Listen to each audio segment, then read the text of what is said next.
Hi, this is Roush out here at Gym City Ford Lincoln, Quincy, Illinois.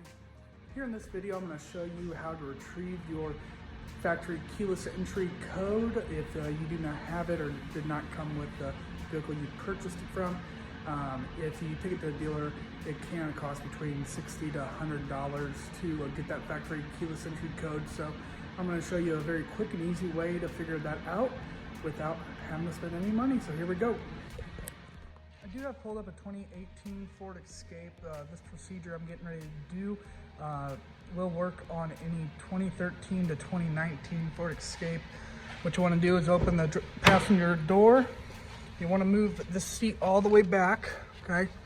You get underneath here, and you're going to want to take off this little piece right here. It just pops off, and pull this down.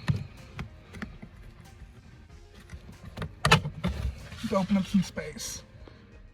Now that we are in here, what you want to do is there's this little code right here, the 07460.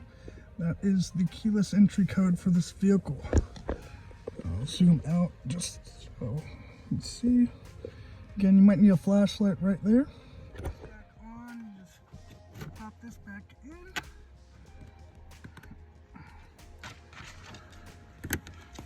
Make sure all the padding is back in there, and that is it. Alright guys, just finished the procedure to find out your factory keyless entry code. Once you have that, you do want to save that number. Now you can change the code. That factory keyless entry code will always work for the vehicle, but you can change it, which if you have any questions about that, please reach out to me and I'd be glad to help you out. And I will put some more details in the details below, and along with my contact information, so reach out to me if you have any questions.